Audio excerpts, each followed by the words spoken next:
Imagine spending an hour with the world's greatest traders.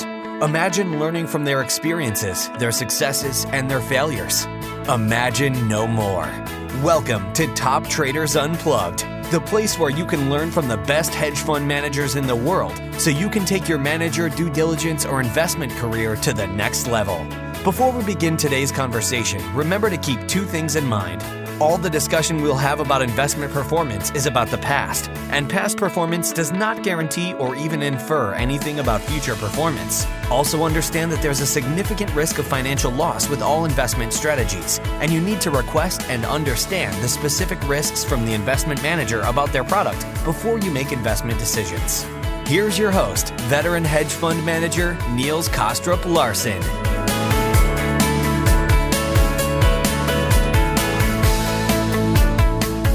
You're listening to Top Traders Unplugged, episode number 004, where we continue our conversation with Mike Dever, founder and CEO of Brandywine Asset Management.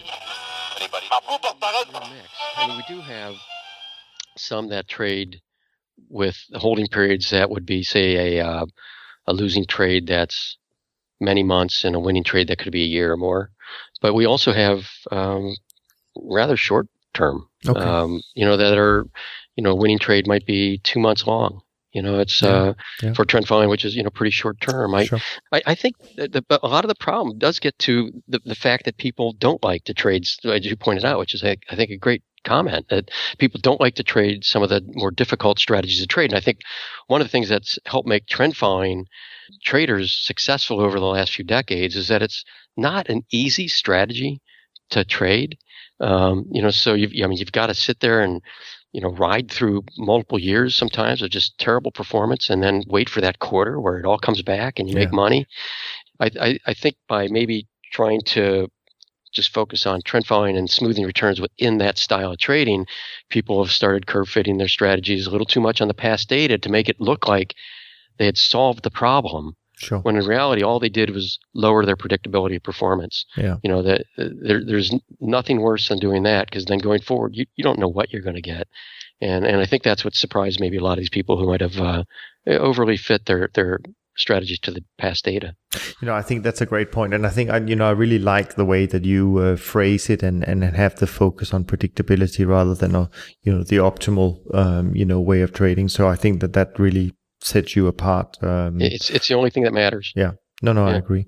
But to summarize sort of the program and the model, how many, if I don't know whether it's the right phrase to say that each return driver is a model, or could there be a return driver that trades, multiple markets? But I mean, how many models or return drivers are we talking about altogether, and how many combinations between these return drivers or models and markets do you actually employ? Right.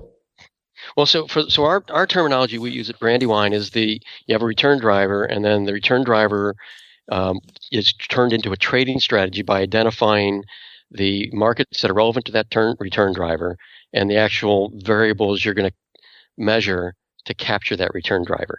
And so you end up with a trading strategy that, for example, the fundamental marginal cost production strategy we talked about, it's in a couple dozen different markets. It's whatever markets are relevant to that, to capturing that return driver. Sure. The ETF money flow strategies, we apply that to there's a number of different ETFs out there, well over 100 that are doing leverage long, short. So there's a number of different stock indexes that we can trade that are relevant to that strategy, and we do the same thing with bond markets. There's a number of bond durations that are relevant to the bond ETFs that are out there. Sure. So then you've got, in our portfolio, we've stopped giving out exact counts, but it's certainly dozens of return drivers that have been developed into trading strategies in the portfolio. And today, in combination, which we refer to as strategy market combinations, it's well over 1,000 strategy market combinations in the portfolio. So any strategy may be, at one point, may be applicable to 20 or 30 markets. Sure. It may be only holding positions in one or two at a time, depending on what markets were triggered by that strategy. Yeah. But in general, It's well over 1,000 now strategy market combinations in the portfolio. Yeah. Well, I guess that's where technology has its advantage, that it would take a little bit of time to keep track on that before we had computers. Yeah. I think you'd have so many mistakes in it. I don't think it's really would be almost feasible at all. So it's great. It allows you to have so many disparate return drivers and really spread the risk across so many positions in the portfolio. Yeah. Is any of the trades you have, do any of them focus on some kind of profit level, or is there always a trigger that looks for actually the return driver to not having an effect anymore before you exit the market? Well, remember, we're trying to capture in the superior way possible the return driver associated with each trading strategy. So if we think there's something that's fundamentally based that's looking at price levels in a market, then you could say that has a profit target, on the trade, because it's looking at price level of the market to determine an exit on it. Interesting. Now, shifting gear a little bit, trade implementation. Running this, looking at 1,000 combinations and so on and so forth. How often do you run all these strategies from getting the data in and checking to see whether there are any new signals or trades? How does that work from an implementation point of view?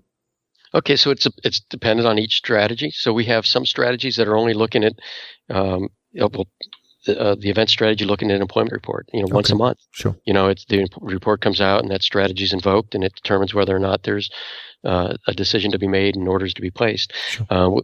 We've got others that are looking on an intraday basis, saying, okay, based on price action, we're looking for something that occurred during the day. If that happens, we buy or sell, during the day on that strategy. I'd say that the bulk of them probably are daily, though. For example, the ETF strategy I talked about, it's looking at ETF money flows to trade, the futures, equity and bond futures. We're pulling down that data each day and compiling it. And we have an outside, researcher that's doing that for us. And then that comes into our cadence system, which does the evaluation of whether or not there was a trade to be signaled or not. So there's a lot of them like that are only able to collect the data on a daily basis. Sure. So they're daily strategies. So, but just for me to understand, is there any of the strategies that require sort of a constant feed during the day in order to do the analysis, or is it all as at a minimum, say end of day data, or is it really continuous during the day? Yeah, so there are some that require continuous through the day, but often those are strategies that aren't always invoked. So they may go months where they don't care at all, and then they go for periods of time where they're looking at every intraday move and making a determination where they got to do a trade. So there's periods where they're not invoked, and then there's periods where they're invoked. Sure. And do you tend to continue to come up with return drivers or strategies based on some of the current return drivers, or do you feel you're pretty full now in terms of ideas in the model? No, we continue. I mean, there's just so many ideas. And let me backtrack on the one that's invoked. So whether strategy is invoked or not is part of the strategy. Sure. It's not us sitting there saying, hey, we think we're going to use this strategy now. So I want to clarify that. But I've got a library of a backlog of return driver concepts. And it's kind of amusing in a way. It's a little sad, but it's amusing that there's so much academic research that's done, say, in the equity markets. And people just fawn over the fact that, Fama French have come up with a 3-factor model. Sure. And, not only, momentum, but value and capitalization have effects on stock prices. And to me, it's like, well, yeah, of course. But then you'll have decades of academic research that expands on that initial idea when there's literally hundreds of potential return drivers that are sitting out there that people can use to properly, truly diversify their portfolio.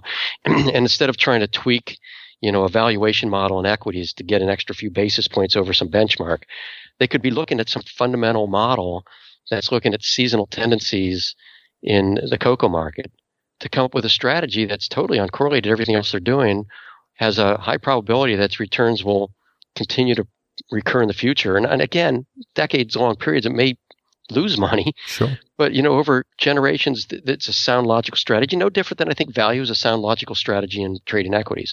So there's literally hundreds, I believe, of return drivers that are valid and that could be captured and converted into trading strategies and traded in a portfolio.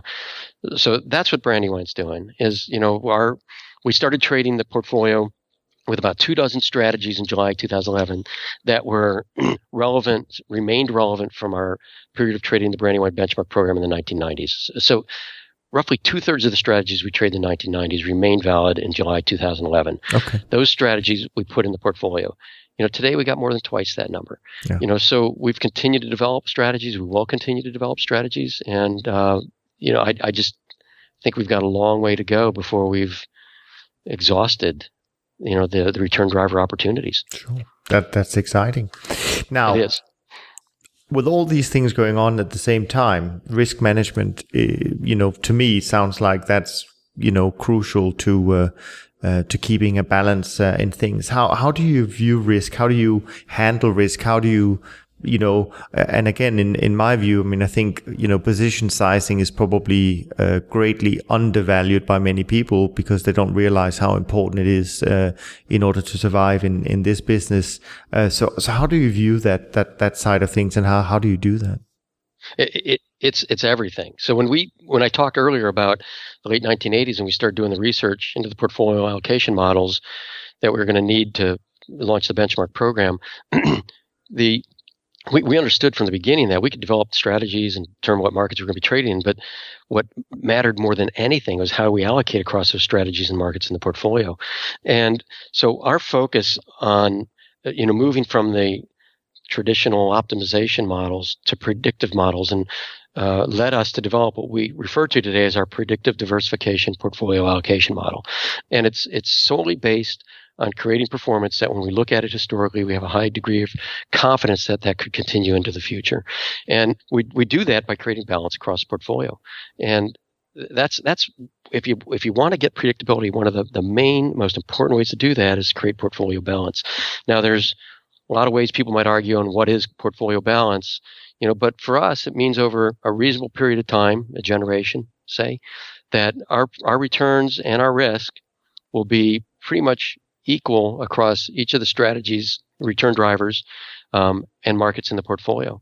That there won't be any dominant tendency that interest rates are what drove the portfolio over that period, or it was all stock index, or all agriculturals.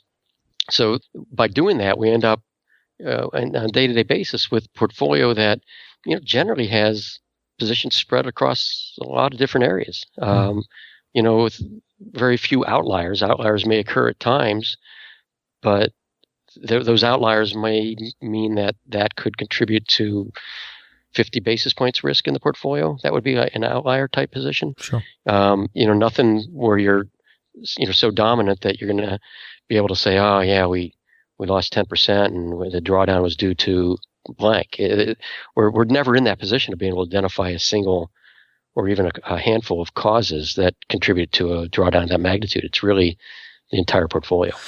And on an individual basis, does that mean that each position has a stop loss, or how do you manage the sort of the risk from that point of view? Okay, so we let every individual trading strategy capture the return driver that it's designed to capture. Yeah. If we were to put stop losses on every strategy, on every position, we essentially turn them all into trend following strategies. Right. Because the trend went this direction and we went with a trade in the direction of the trend. Whether it was stopping us in or stopping us out is irrelevant. We still made a decision based on a trend. And now you've lost the diversification in the portfolio. A lot of people feel good about doing that because they say, I can look at this position and say, if it goes here, I'm getting out. But what they've done is ruin their predictability and actually increase the risk in the portfolio, because now they have multiple strategies that are being dominated by a single return driver, trend following. Sure. So we don't do that. We avoid any anything that could possibly create a single decision point that would dominate the portfolio's performance.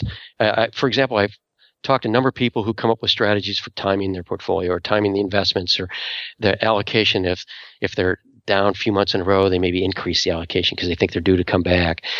What you've done is now create one variable that dominates your returns. Sure. As soon as you've done that, you've lost predictability. And again, the one sole characteristic that we insist on across the entire portfolio is this predictability issue. And does that mean that if you get into a particular trade and say, for example, the model dictates you to buy 10 lots of cocoa for that particular strategy, does the strategy stay with the 10 lot position size throughout, or is there something else that can influence volatility changes or positions in other related strategies that might cause it to decrease the position size?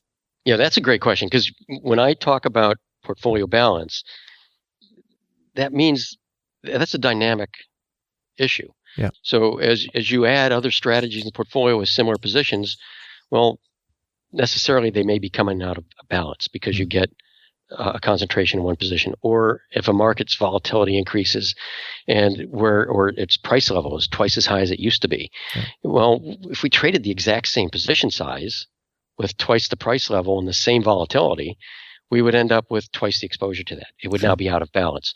So yes, the portfolio, and this is the predictive diversification portfolio allocation model that does, to keep things in balance, adjust position sizes based on changes in correlations and volatilities across the portfolio. Yeah, very, very interesting. Related to risk management comes drawdowns.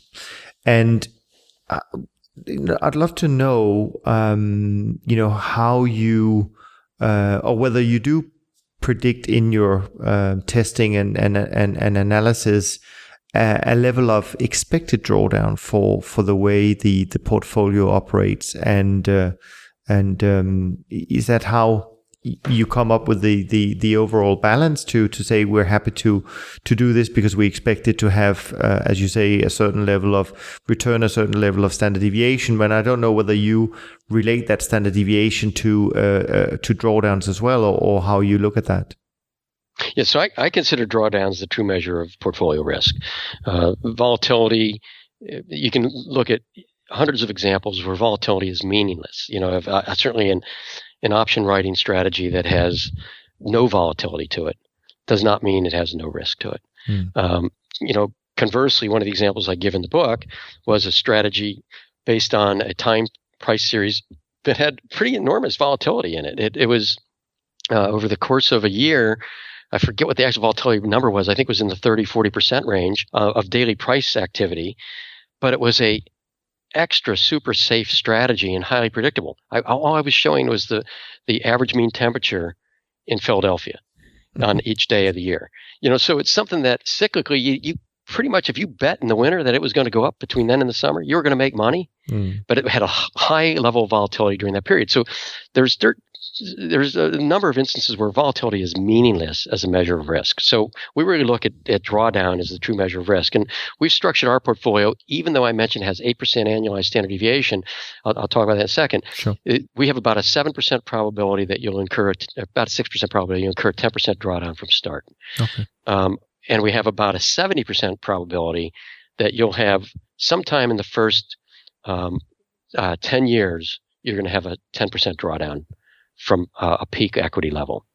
Okay. So that's our numbers. Now, we feel pretty confident that targeting a daily standard deviation of 50 basis points, which comes out to about an 8% annualized standard deviation, is a fairly good proxy for us to target those drawdown probabilities. Sure. And that's just because of the way our portfolio is built, with the diversification balance across it.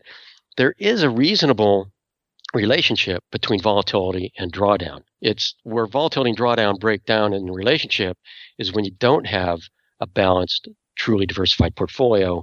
You're just doing one strategy or a sector of markets.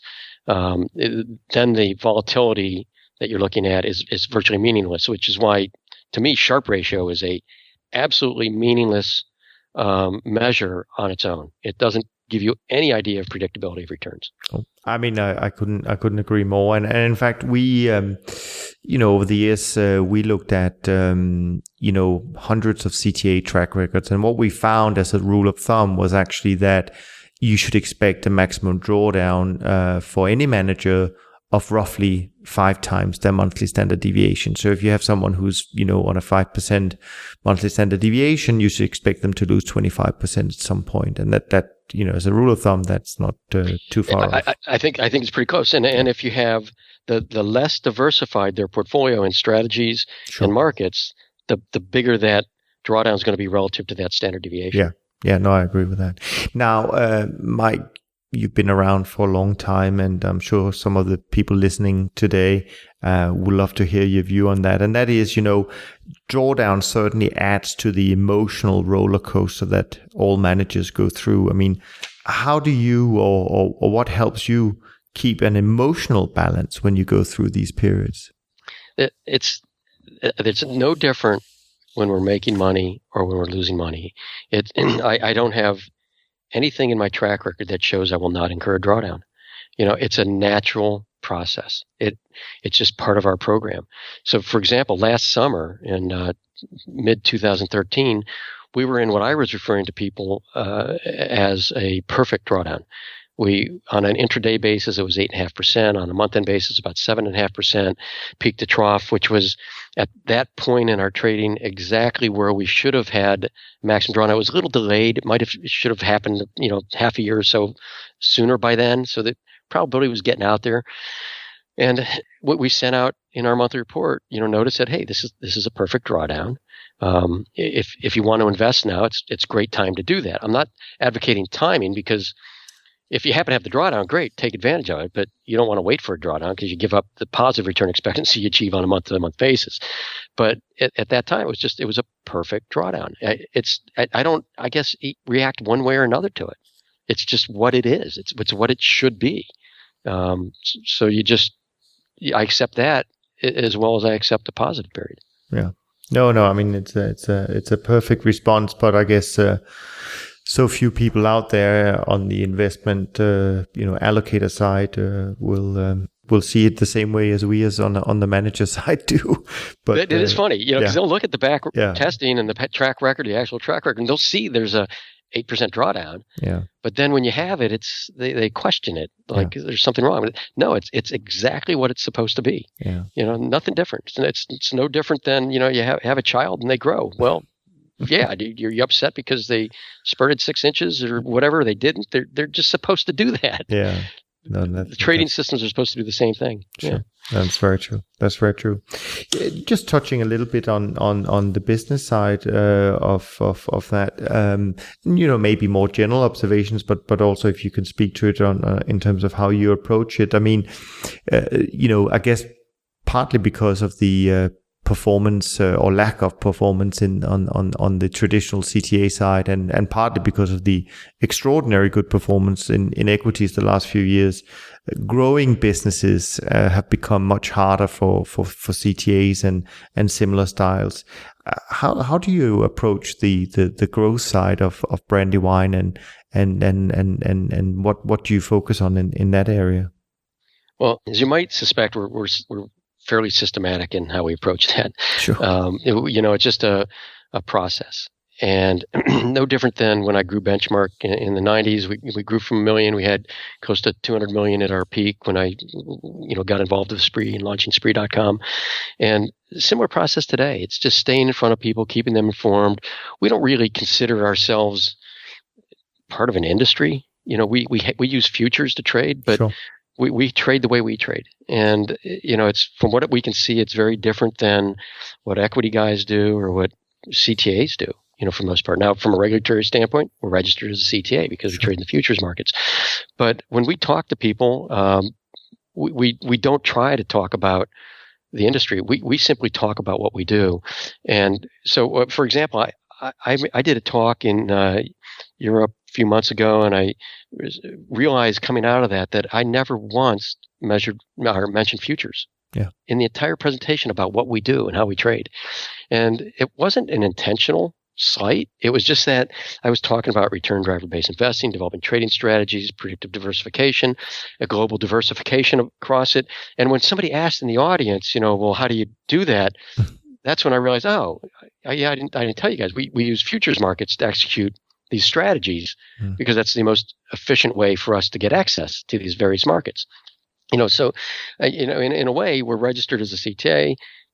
That makes us a CTA, but that's not how we present ourselves. We present ourselves as globally diversified managers. Sure.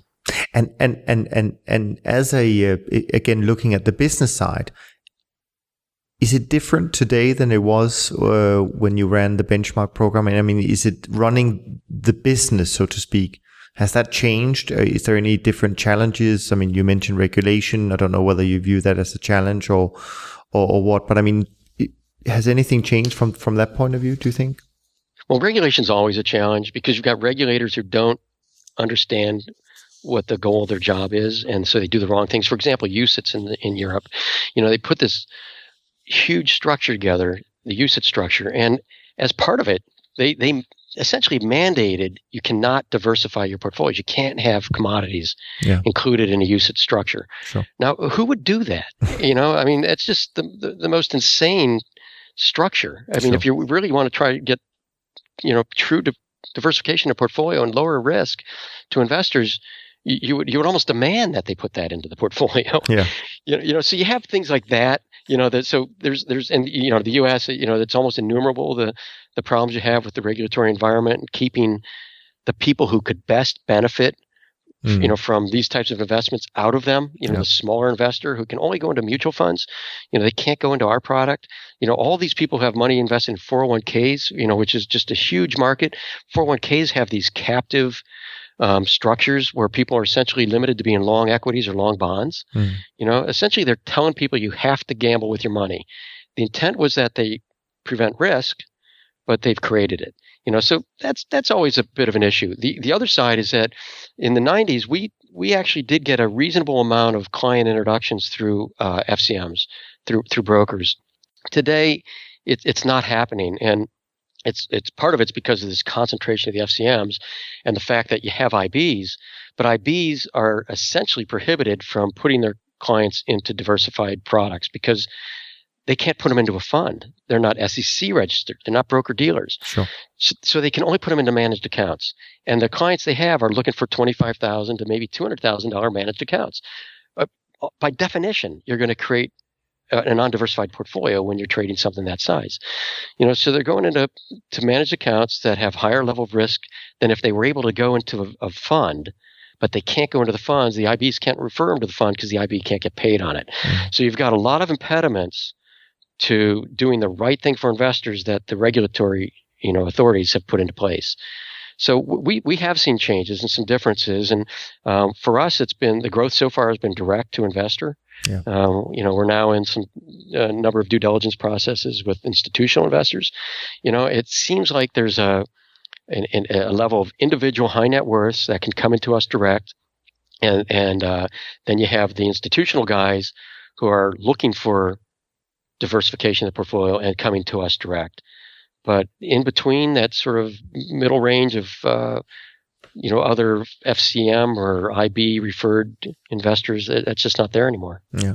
And do you find on that side that the institutional investors have they changed? I mean, we all know that the landscape have changed. I mean, the fund of funds industry clearly has been diminished since 2009. But I mean, do you find that the way they approach potential allocations to a firm like Brandywine, I mean, do you think that's changed as well? I mean, is it more difficult today to convince them of the benefits they get from making an allocation to you, for example? Well, we're just now starting to make those pitches more. Okay. So it's hard for me to say compared to 20 years ago what that's like. I do think there's certainly much more awareness in the institutional investors than there was 20 years ago. So I think it's easier to talk to them. The flip side of that, though, is that awareness comes with a preconceived idea of what it is you're doing. And so if I went to them, for example, and said CTA, and I said systematic, and I said diversified, they automatically, I'll spend the next hour telling them why we're not trend followers, because that's all they know. Yeah. And we've gotten mandates that we've responded to, where a consultant got an institutional investor to go out to find specifically trend following CTAs for their portfolio, because the consultants don't know what they're doing, right? So they just see that this return driver trend following looks like it's been beneficial and provided tail risk protection over time. So we think you should have some of that in your portfolio, rather than looking at it and saying, oh, let's go with a return driver based approach. You want to have diversification across your portfolio. Let's try to diversify across return drivers. They've only identified the one trend following that they think is suitable. So, I don't think you get a lot of value out of consultants, except for they cover the ass of the institution, which is nice. But, from that standpoint, if an institution's using a consultant, a lot of times they're not going to make the right decisions. But we are seeing institutions who are doing their own thinking and analysis, who are starting to make what I would consider the right decisions to diversify the portfolios. Yeah. And I think also, part of the problem has been that I think maybe we as a collective group of managers have been focusing on explaining, how we do things and what we do, but we actually left out probably the most important point, and that is why we do it. Why do we do what we do? And I think you actually have a great story and the whole concept of return drivers and so on and so forth. To me, when I hear it, sounds much more like the why, and I think that's what's important. I mean, it doesn't really matter whether we use computers or whether we use breakout or moving averages, but why do we do what we do? That's what people should be buying and paying attention to. Right. I think from a manager standpoint as well, it just provides such a structure and level of comfort. I mean, we know exactly what we need to be doing. It goes back 25 years to when we first discovered this concept of return drivers. It makes it real easy for us when we're developing a strategy to figure out where we're getting our returns and not just be back testing and number crunching and trying to figure out why something works. It starts out with the premise of why we think it'll work, and so it just makes it so much easier and more comfortable for us to develop strategies and build out a portfolio than I think maybe a lot of institutions who don't really know what they're capturing. They just were told from a consultant that they need to have trend following to help provide tail risk. Sure. Mike, the last sort of section that I wanted to cover today is a section that is not part of the standard questions that people ask when they come and see you, no doubt. So I just want to take a few of these and just get your opinion, and I'm sure a lot of people will really appreciate looking at it from your experience, and in particular, the part of the audience that maybe aspire to be, the next Brandywine and so on and so forth. So in your opinion, I mean, what does it take to become a great trader or be a great trader? What does it take nowadays to get to that point? All right, so to do what we do, you do need a fairly sizable base of research. If people are willing to take more risks than we're willing to take, they could develop, a handful of strategies structured around a similar return driver, maybe. But they've got to understand, really appreciate the fact that they're taking a huge amount of business risk, in that they may go just years and years with subpar or negative performance. Now it doesn't mean that it's not worth taking the risk and developing some sound, logical strategies based on return drivers, and not having the full diversification. You may want to start your business that way and hope in the first few years that you happen to have one of the more positive periods associated with that return driver. But it's difficult, because what we do and what we strongly believe is you need that broad strategy and market diversification, which you can't just sort of do seat of the pants with a small amount of equity. It doesn't mean you can't start with a small amount of equity. You're just going to be taking a higher risk, because the probability that your performance is going to repeat in the future as it did in the past is going to be lower.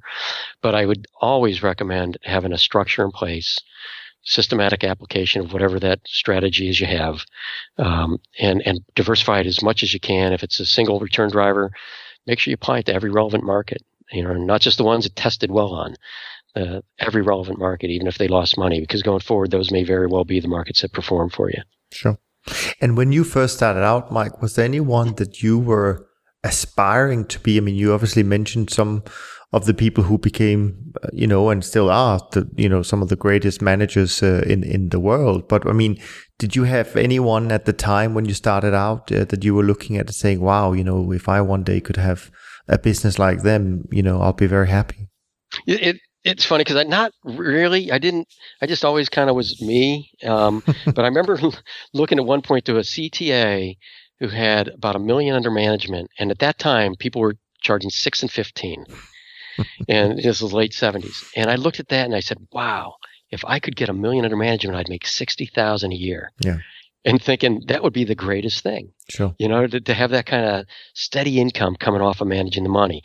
So, but I never, I guess, looked at any single manager. There are a number of people out there that I've been associated with or, worked with, like the people I mentioned earlier over the years that, Sure. I greatly admire. I mean, they're not just great traders in a lot of cases. They're just really great people. Yeah. And that's one thing that I've loved about futures as an industry, if you refer to it as an industry, is that it seems like there's some of the best, most humble, decent people that operate within this industry. And I saw, I've had exposure. We've done market neutral equity strategies and other equity-based strategies as well.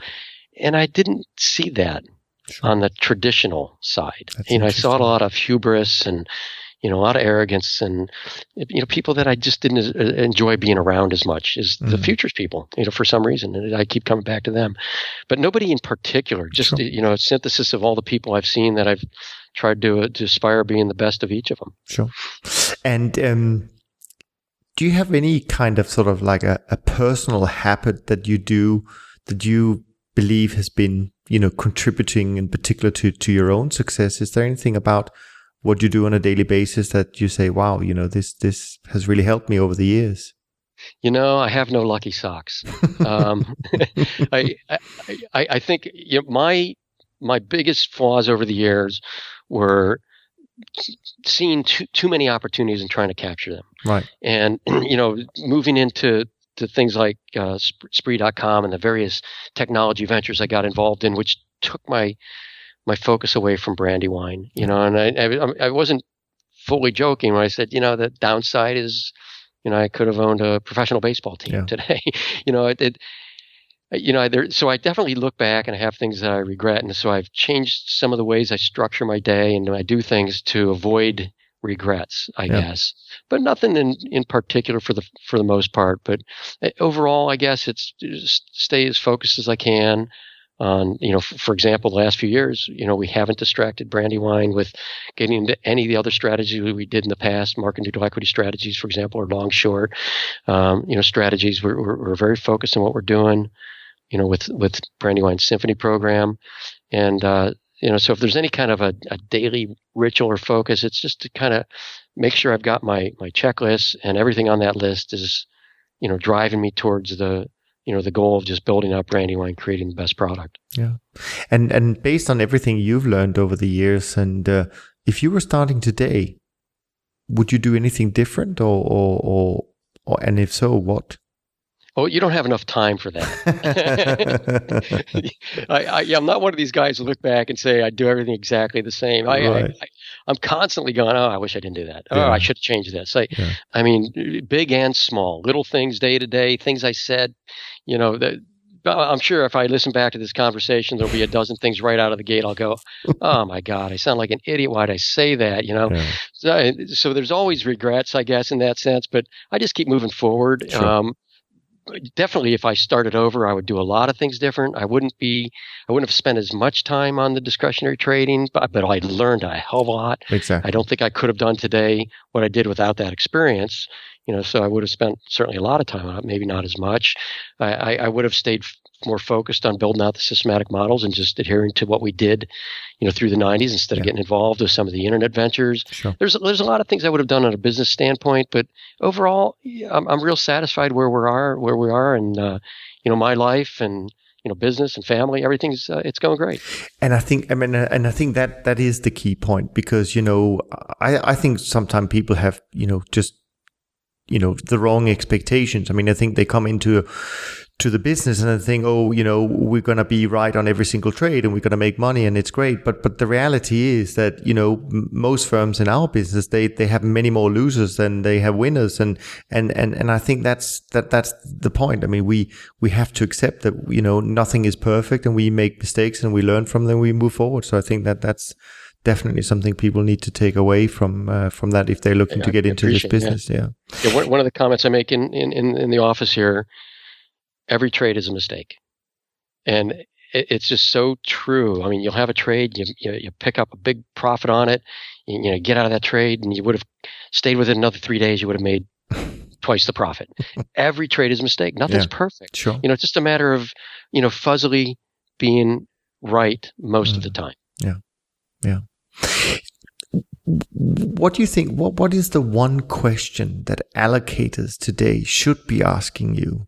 But when they do their due diligence, but they never do. I mean, is there something where you say, this is really what you should be focusing on? I know you've alluded a little bit to it earlier, because they focus on maybe putting you into a box before they even get to know you. But I mean, is there anything out there where you say this is really what they should be focusing and asking, but they never do? Yeah, no question. The main thing that seems to be almost a side thought is predictability of performance. Right. The first question, it's not what's your edge or, which they'll ask or explain this drawdown you had. It's why is what you're doing going to continue into the future similar to what you're showing me you've done in the past? Mm. That is the singular most important question that is not asked. Yeah. Interesting.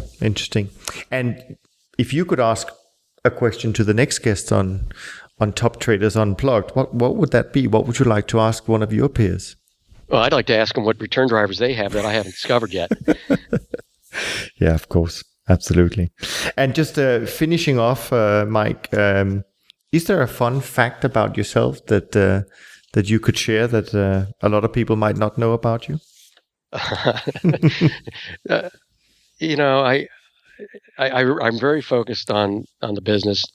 20 years ago, I got married and, I got 3 great kids now. I realized from the first 20 years in the business, without family that, that during that period, that was everything to me. I just lived and breathed the business. Yeah.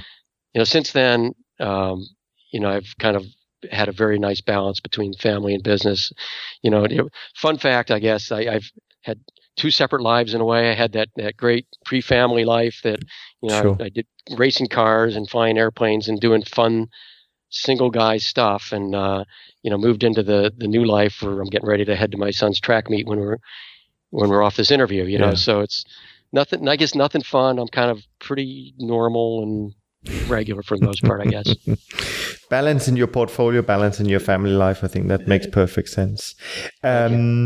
Before we finish, Mike, where's the best place the audience and people who are interested in learning more about Brandywine, where can they best reach out to you and find you?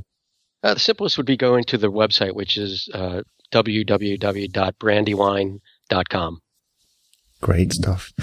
Mike, this has really been a great conversation. I truly appreciate your openness and willingness to share your insights and views on your strategy and the firm and the industry as a whole. And of course, our listeners can find more details on the discussion today in the show notes for this episode on toptradersunplugged.com. And I hope to connect with you at a later date and get an update on all the great things that you do. So thank you very much and take care. I appreciate it. Thank you, Niels, and I hope it was helpful for your listeners. Absolutely. Have a great day. Take care. Bye. Thanks for listening to Top Traders Unplugged. If you feel you learned something of value from today's episode, the best way to stay updated is to go on over to iTunes and subscribe to the show so that you'll be sure to get all the new episodes as they're released. We have some amazing guests lined up for you, and to ensure our show continues to grow, please leave us an honest rating and review in iTunes. It only takes a minute, and it's the best way to show us you love the podcast. We'll see you next time on Top Traders Unplugged.